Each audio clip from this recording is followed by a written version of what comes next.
Hello everyone, once again welcome to my Oet channel. So this video is related to the basic concepts of Oet writing. I will give you a quick updation and quick easy way to get you B score in a very effective way. Okay, so we will just start from the date when you write a letter in Oet. Take care with everything, even the date, the space, caps lock, the small letters, and some used to write like splitted words. Like example, if you want to write follow up care, somebody used to write follow in one line at the end and up, or the care in down. So it is not allowed in Oet to split the words, to use the short forms, and there are some specifications. Nothing but it should be like a formal letter. Okay, we are writing the formal letter in Oet.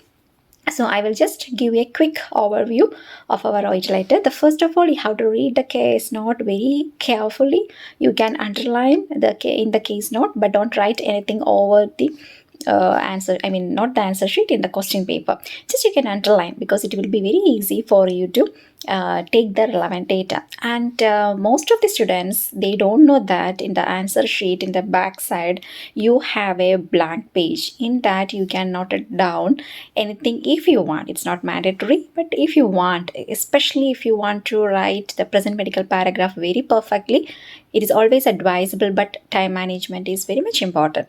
So if you are confused with the steps or the scenarios of case note, you can just note it down, what are the things it's happened. Example, starting with hospitalization or surgery, then the management in the hospital, then discharge, thereafter home visit, and your review and referral, something like that. In an easy way, in a short way, you can write in the last empty page. Okay, that page is not evaluated for the exam. It is not considered like an answer sheet. It is for your rough usage. Next time when you will see the rough answer paper, I mean, like you can download it from even the Google, to if you are like a beginner. You can see in the last there will be one empty page. It's like an empty page. Okay, it's not a rolled paper. It's like an empty page, blank page will be there. Then that is the thing, you have to select the relevant data and organize it. Just plan how you will write the letter.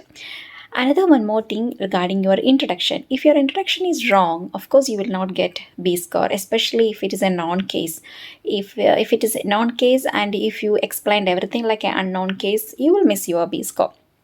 So take care with everything, especially if it is a nursing home letter. You have to see the address of the reader and the patient. So if it is same, it's like a noun case. Okay, so these are the things, the preliminary things you have to take care before start writing in the answer sheet. Once you've finished everything, now if you have a quick clear idea, you can just start with the date. So see the date format. Whole letter should contain the same date format. It is advisable to write example 7 June 2023 or 24 December 2021. So something like that. That means there is no bar, no comma, no hyphen, nothing. Then you can proceed with the address. So in the address, you can see a clear address in the writing task, but sometimes inside the address they will not give the designation or position of the reader. So you have to write it down, especially doctors. The doctor name and address will be there, but the designation will not be there. So you have to write it like general practitioner or what is the designation. Then you can come down, dear, then you can write it down with the surname. Don't write again the reader's full name, dear Dr. Ryan. So no need to write complete name. Then coming down, regarding the patient name, there you have to write complete name and the age. If they have given age and date of birth, it's preferred to write age rather than date of birth. And you can write aged 72. No need to mention years. But if the patient is baby, like weeks or days, means we have to mention it. Then The next thing, when you will come to the introduction paragraph, take care with the diagnosis. It doesn't mean that always you have to write the exact diagnosis. Sometimes it can be a condition or status of the patient's medical condition, like suspected to have, if it is with a query, or it is like suspected case, or possible, if they have given like possible, something like that. It's not a confirmed diagnosis. You have to write he or she is suspected to have, so you can just make it sure what is suspected. And if it is recovering stage, so if it is after any surgery or if after any procedure, you can make it like who is recovering from, or who is some used to write owing to. These things and all, you can use it. It's okay, fine, no problem. So what is the current status? Okay, if it is recurring, or is suspected to have, or is diagnosed with, or if it is associated with secondary to. So maybe there will be two conditions. So if you have difficulty to find out exact condition, you can go to the plan. You can see the plan. In that, what you are going to write, the recommendation paragraph, there you can find out, mostly you can find out the condition, what are the current condition. Example, if the patient have UTI and exacerbation of COPD, of course in the writing, the plan, there will be many recommendations for these two conditions. So it is easy to find out the condition even from the writing task or the plan if you have confusion. Okay, but you have to find out whether it is suspected or confirmed case. You have to find out. Then, so what is the requirement you will write in the introduction paragraph? Like he or she requires like further assessment and management, like supportive services, something. The term should not be repeated in the recommendation paragraph. Okay, so take care. If you wrote assessment and management in recommendation paragraph, it should be evaluation. Instead of management, you can use the synonyms like treatment and intervention. So that is another one thing you have to take care. Repetition have to be avoided. And some students, they have the doubt, if you mentioned already the condition, the name of the diagnosis in introduction, again whether we can write it or whether we can mention the same thing in present medical paragraph. The answer is no. If you have only one diagnosis, it should not be repeated in the present medical paragraph. Instead, you can use the term the diagnosis. Okay, gradually his investigations confirmed his diagnosis, okay, revealed the diagnosis, like that you can write, but don't repeatedly. You should not write the diagnosis. But if you have two conditions, example, if the patient has already Parkinson's disease and right foot bunion, we have one question paper, old question paper, there we can use you can repeat once again. Example, like the same condition, two conditions. One paragraph contains the thing related to Parkinson's disease, and the next present medical paragraph contains the things related to right foot bunion. So in both paragraph, you can mention the diagnosis once. Okay, and don't repeatedly use it, but once you can repeat it. And another one more important thing, if you have two diagnoses in introduction, I always suggest you to write two present medical paragraph. One paragraph contains one condition and the other one contains the other condition. It is always easy for you to write the scenario, as well as it will be very easy for the reader to get the idea what you want to convey. Okay, sometimes it can be together, like asthma. There will be increased asthma associated with anxiety. These both are interrelated. In this case, we could not write like a two paragraph. You have to write in the same paragraph with the same two conditions. Sometimes you will have hospitalization history, then home visit. So related to hospitalization, you can write it in one paragraph. Related to home visit, you can write it in the another one paragraph. Other one scenario, completely it will be important. I like the things are important during home visit. You have to mention everything, what are things is happened during home visit. But today you suspected something and you are referring the patient to the hospital. In such case note, one paragraph you can mention regarding old home visit, and the next paragraph you can mention regarding today's incident. Okay.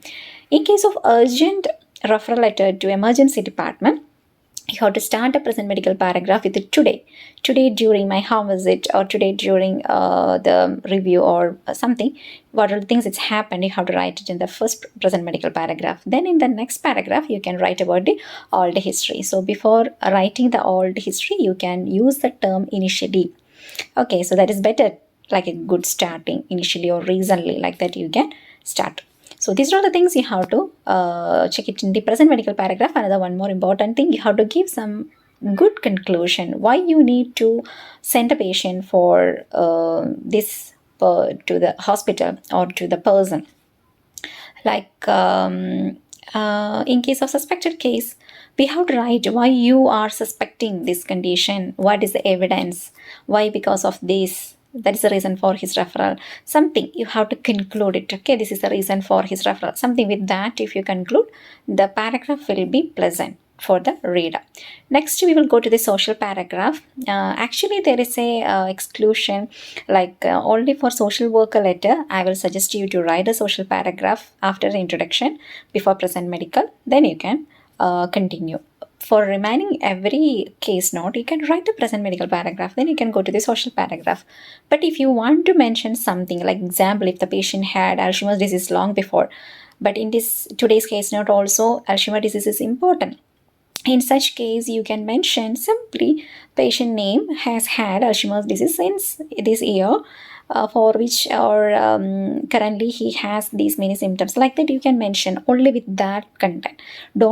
Don't write all social history in the start. Okay, and when you will write the social history, always try to write your personal history, the patient's personal history first, then social history, but it will be in the same paragraph. Okay, then in case of emergency letter or nursing home, then if there is not non-case, if it is something already mentioned in the writing task or in the plan, you have to mention all conditions plus medication. You have to write all medication list. Okay, so if it is non-medical case, actually there is no need to write many medical conditions and medications and all. But if the letter, if it's very lengthy, if you feel that it is like more than 200 words, means you can just write that his regular medication list is enclosed with his letter. But if it is specifically they asked already the medication, means you have to mention all medications. Okay, and the recommendation paragraph, introduction and recommendation should not be same, because in introduction you will write he requires further assessment and management. Most of the students, they used to write the same sentence in the recommendation, because for the doctors there will not be many recommendation, only one sentence will be there. Always take care, it should not be a repeated sentence.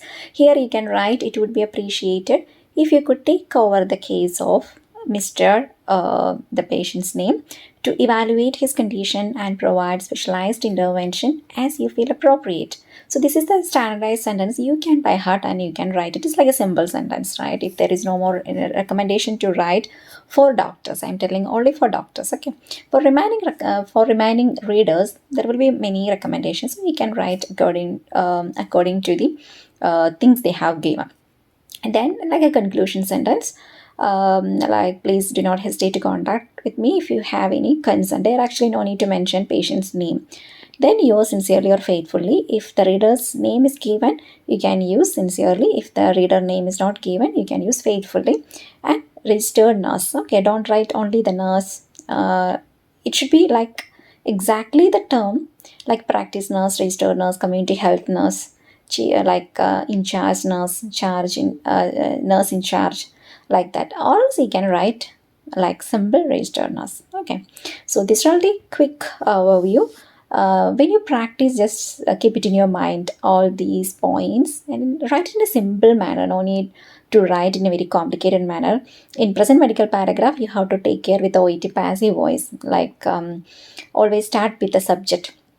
He has been initiated with the physiotherapy. That means we have already started and now it's ongoing. Has been means it's ongoing, which needs to be continued. If you want to write, you can write and no need to repeat it in the recommendation paragraph. If it is finished, completed, means you can use simple past tense. He was commenced on, these are all the medications. So it's already finished now, it's not there. And the another one more thing,